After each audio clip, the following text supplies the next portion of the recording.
When thinking about the Petrian bronze artist Andrea Riccio, automatically his great Easter candelabrum for the Basilica del Santo comes in mind, but also elaborated small bronzes like this Orpheus.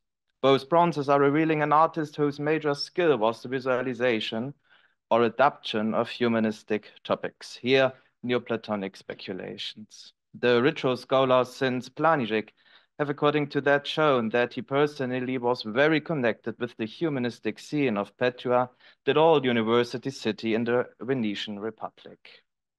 So far only his works and the documents associated to them are concerned, we can already make an astonishing list of intellectual patrons. Around 1500, he made, for example, for Girolamo Dona, the tabernacle doors with depictions of the legend of the Holy Cross in Santa Maria dei Servi in Venice. Dona was the Venetian ambassador in Portugal, Milan, and Rome, but also a skilled translator who corresponded with the Florentine humanistic scene and was a confidant of Ermolao Barbaro. For the philosopher and astronomer Giovanni Battista della Torre and his brother, the lawyer and philosopher Giulio della Torre, Riccio carried out a tomb in Verona for their father and his second oldest son, Mark Antonio della Torre, which were both professors of medicine in Padua. It is not surprising that the tomb's iconography is antiquarian in its style, as well as thematically focused on the glory of studying. An important scholar patron finally was Giovanni Battista da Leon, a philologist, collector of Greek literature, and author of the aforementioned Candelabrum's program, who recommended Riccio already in 1506 for the reliefs of the choir barrier in the Santo. It may have been already the Roccabonella tomb Riccio brought to an end in 1498 after Bartolomeo Bellano's death that initialized his fame in humanistic circles, as it became the prototype of Petrian scholars' tombs. In any case, his reputation as an artist of the intellectuals was after his death secured with the placement of his tomb in the church of San Giovanni in Viridario, which was considered a meeting place for scholars. Before walking now through the private documents of Riccio to enrich the topography of his social network, we should add two more scholars to that list by written sources. In his Notizia d'Opera del Disegno, Michiel relies on Riccio as a source, an expert for the local art, and Gaurico in De Sculptura is calling Riccio my friend. What I want to discuss now by analyzing two versions of Riccio's testament, in addition to one of them, a legitimation, two constitutions of procurators, three sales contract, a rental contract, a lease contract, and a contract for the Easter candelabrum, and a testament that Riccio witnessed is how the Renaissance witnessing practice can be interpreted for art historic network studies. The most important facts at the beginning are that witnessing a legal act was indeed a ritual. The contract parties, the witnesses and notaries had to find a place and a time where they could come together. Such an act was therefore an opportunity to meet people. But what did witness the witnesses? In modern law, witnesses are no longer necessary because an instrument drawn up by a notary is already fully probative. In the antique Roman used civile, on the other hand, a witness's testimony was considered higher than a piece of paper. The discussion about the best way of proving an instrument has begun in the Middle Ages, but the witness list remained, still in Renaissance, as an insurance of the truth of a document. That means that the witnesses of the imbreviatura of contracts, testaments, and so on, I'm quoting today, had to keep the act in mind to later prove the instrument in case it is doubted. So in the end, they controlled the notary and increased the credibility of his work. For that reason, a relative of the notary was not a reliable testimony. To fulfill that task, a witness had to be himself a trustworthy person of honor and status and must, of course, have been able to understand what he should witness and to memorize it. If a patron,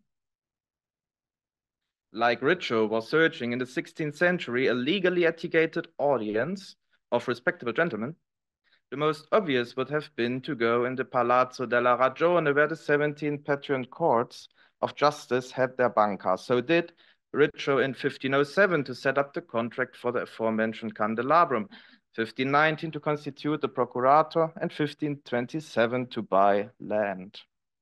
Even though we can put, of course, the procurator himself, a Juris Doctor Marcus Antonius, in the list of Riccio's confidants on the left. And even the land seller, another doctor of medicine, Battista Leon, who was this, because he was the son of Riccio's patron Giovanni Battista da Leon, the witnesses of all these acts were not necessarily connected to Riccio personally. The reason for that is that Riccio and or his contract partners obviously try to find witnesses of high status. Thus, these three acts made in the Palazzo are noticeably often witnessed by other notaries. The Procura, for example, is completely witnessed by notaries, while another of Riccio's later Procuras, that was written down in his home district, was controlled by two weavers. In the purchase contract of land, one of the two witnesses was even a notary, and because the second witness was a spectabile et referendissime medicinae doctor, we should assume Marc Antonio Sarna rather as a friend of Battista Leon. To sketch the important contract on the expensive candelabrum, even three notaries and a certain Luca Bonfio or Luca Bonfiglio were present. The Petrian clergyman became 8 years later the Cameriere Segreto of Pope Leo, and in 1529, the personal secretary of Cardinal Campeggio. And in that position, he corresponded with Philip Melanchthon on questions of canon law. It is therefore likely that he had an education in that field that made him a good witness too. Even if a humanist like him who later became a friend of Niccolo Leone Cotomeo, would fit into Riccio's closer humanistic network, the document itself cannot prove it. But it is interesting to see that they met each other. One last addition to those Palazzo documents, because it is interesting for the juristic practice in Padua. The 14 lower courts, the Officia Inferiora of Padua that became active in civil law causes with a lower amount in dispute, sat under frescoes of animals and were called after them. Apparently, the assigned lawyers not only held court on their banca, but assisted other legal actions. Riccio and his partners, for example, were hosted at the Officium Vulpes and the Officium Dulcis, that is usually translated with female panther or hyena, but don't ask me why. The relevant studies on the Petrian law system, mainly based on the written statutes of 1420, do not care on such all-day affairs of the law clerk. But remembering the pride and independency of Petrian law scholars, it is further not surprising that they took the liberty to handle their private affairs in or better at these offices. The Officium Sigilli, where Riccio summoned his procurator, was even the most powerful court because the Venetian Podesta himself has been the judge, assisted by 8 notaries. But enough about that. Another way to doubt a deeper relationship between witnesses and at least one of the contract parties is to have a closer look on the notary's organization. For the leasehold contract between Riccio and Paola di Galeazzo Borromeo, the notary came in the house of the lessor's husband, Niccolo Savonarola. Berengo claims that it was a manifesta prova di deferenza when the notary came in the house of one of the parties. The contract was witnessed by a dyer, a tanner, and a farmer.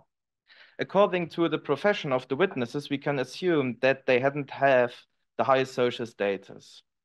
But more interesting is what the notary wrote down at the beginning of the following act in his Liber Imbreviaraturarum. He wrote, Infrascriptus domo indictis die mense et loco ac presentibus ante dictis testibus ad hoc ad hibitis vocatis et rogatis. So same place, same time, same witnesses as before, to make, and that is the point, a second act for the aforementioned Senora Paola. That is why I would deduce that the witnesses were not Riccio's confidants, but those of Paola di Galeazzo Borromeo. Nonetheless, we can put them all in our list of people Riccio met, I called contacts. To make that list complete, the last document of interest is the testament of Guglielmo Franciscana from 27 April 1507, who was Richo's neighbor in the district Codalunga. Of course, between Guglielmo and Richo must have been a closer, confident relationship, otherwise he wouldn't have chosen him to witness the most personal legal act a man can draft. Unfortunately, his profession is not mentioned. Even though the other witnesses had their home also in Codalunga and met Richo that day, the document says only that they were intimates of Guglielmo.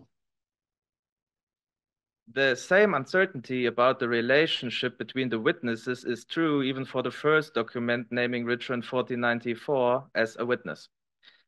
On the other hand, that second witness in the contract of 1494 was another goldsmith, so I would not believe that Richo and Niccolo di Andrea Barbiere met that day the first time, but strictly speaking, we cannot put him between the confidence of Richo. All four men mentioned in that contract came from different Petrian districts, and it is therefore more than likely that Richo was chosen as a witness for his competence and or loyalty. But the document says not which of the contract parties invited Richo. The seller, Nobildominus Antonio di Benedetto Trevisano Pisano, it's difficult to read, but both famous Venetian families, or the purchaser, Dr. Canonicus Amadeo Rizzo. However, this uncertainty becomes relative for my approach when regarding the contract parties' professions. Both gentlemen would enrich the list of Richo's contact to the elite, either political or ecclesiastical. The reason for such good connections, even at the beginning of his career, is for sure that already Richo's father, Ambrogio, was a respected goldsmith in Padua. From the contracts in which Richo himself is a party, I would consider a rental contract of 1530 as a reliable insight in his social network.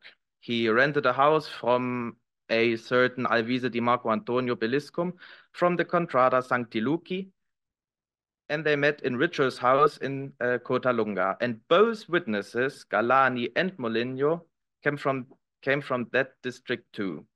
Especially Giovanni Maria Molino is interesting because other weavers in the original text Textores Pannum or Pannorum generally often can be found within Richo's network.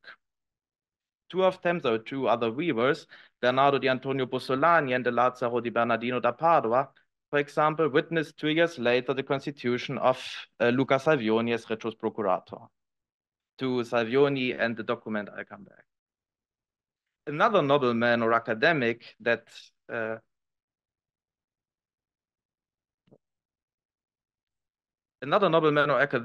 can be put in the list of Richo's familia is the Excellens Artium et Medicinae Dr. Giovanni Pietro de Mantova, in whose house Richo came 1529 to make a contract with the tenor, Francesco di Gaspari, who sold the artist a house. The witnesses of that contract are Giovanni Pietro's son Giovanni Andrea, a medicine and humanist like his father, and a certain Francesco de Mantova, the householder's famulus. As it is unthinkable that the educated and rich family would have hosted a tenor for his benefit, the document is indeed the clearest evidence for Richo's connection to that family. Furthermore, the friendship to the Mantua family continued in the person of Giovanni Pietro's second son, Marco, who became the most famous lawyer in 16th century Padua and an important collector of art. In June 1531, he witnessed together with a miller, 3 weavers, and a farmer, the legitimation of Romana, a former illegitimate daughter Richo had with a Signora Giacoma di Niccolo Grigi. The legitimations text is lost, but Romana is later mentioned in Richo's first testament as his filia legitimata. The only notices we have of that process is that page in the notary's notebook with the somewhat strange addition that the act was made for a Conte Federico di Capotilista. So here's the privilegium legitimationis, here's the factum, and here's Federicum Capotilista comitem palatium. In my application to that convention, I have written a bit hasty that the child's mother and Federico must have had a relationship, which is why he wanted to have legal certainty and claimed a copy of that act. This would then show how well in person Richo was established in higher social circles. In the meantime, I became a bit more cautious about that. Maybe one of the audiences has an idea. Anyhow, 8 days after the legitimation of Romana, again, Marco de Mantova, together with his father, former Famulus Francesco, who obviously has become now his servant, witnessed Richo's testament. The other witnesses were a butcher, 2 weavers, a tanner, and a capmaker, a biretarius. Marco Mantova and another lawyer, a certain Antonio Abangelo, were chosen as the executors of the testament that contains complex instructions about Romana's heritage and the artist's grave in San Giovanni in Veridario. Both executors can be considered as experts of the family and marriage law and knew each other well, how an unexpected source from England tells us. King Henry VIII was trying since years to arrange his divorce from Catherine of Aragon. In order to exert pressure on the Pope, he sent emissaries to the Italian university cities to ask, and of course pay, the legal scholars for written affirmations. Generally, most patrons wanted to support the king, but Venice didn't allow the law collegium to answer as one, fearing the German emperor, Catherine's cousin. But in autumn 1530, the ambassador Croke wrote his king that the famous Marco de Mantua nonetheless will support his concerns. Unfortunately, he writes, silly Antonio Abangelo was walking around in the Palazzo della Ragione telling every law scholar, civil or canonic, that the English crown would pay generously for affirming the divorce, which would discredit the plan. But we should come back to Richo's affairs. In an addendum to his first testament, I just want to mention that he nominated a certain Bernardino Burella as his procurator, which is witnessed again by Marco de Mantova and his servant Francesco.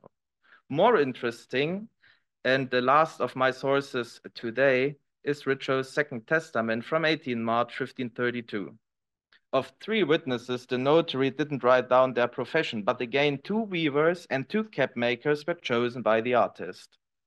This time, the antiquarian Alessandro Bassiano and the medalist and die cutter Giovanni Cavino should care about the execution of Richo's will. I ask you to keep the last scholar Luca Savioni in mind, who became about 2 months later Richo's procurator. Because of him exists a medal that is by most experts ascribed to that Giovanni Cavino. There is also this friendship medal Camino made of himself and his co-executor in Richo's testament, Alessandro Bassiano. And we have more medals of Cavino of Marco de Mantova and his father. That shows how well connected a selected group of Patreon artists were with each other, but furthermore with the academic elite. Summing up the prosopography, we can consider Richo as a real gentleman artist. For his Patreon colleague, the first mass producer of small bronzes, Severo da Ravenna, about whom I've written my PhD, a minor social status could be reconstructed when comparing his documented context. Neither in the Patreon nor in the Ravenna documents of Severo a single man could be found under the witnesses that we could put here in the central column of scholars, noblemen, or artists. Even though the Patreon academics bought even Severo's candlesticks, inkwells, and other bronze objects and so on, that didn't consort with him privately. On the other hand, my scheme shows that the artist became in that time the social link, the bridge between the patriciate and the crafters. According to that, it is interesting to see that neither in Richo's documents nor in those of Severo da Ravenna, a caster is mentioned, but some goldsmiths. That proves quite concrete that the several classes of bronze production were very isolated, an isolation that was only overcome for monumental casts. Nonetheless, The scheme reminds us that even an artist like Richo still had his social home within the craftsman's sphere, observing the elite as customers. So there is a tiny chance that the cap maker of this unknown Venetian nobleman depicted by Veneto knew Richo personally, who designed the allegoric medal that is fixed on his head. Thank you very much.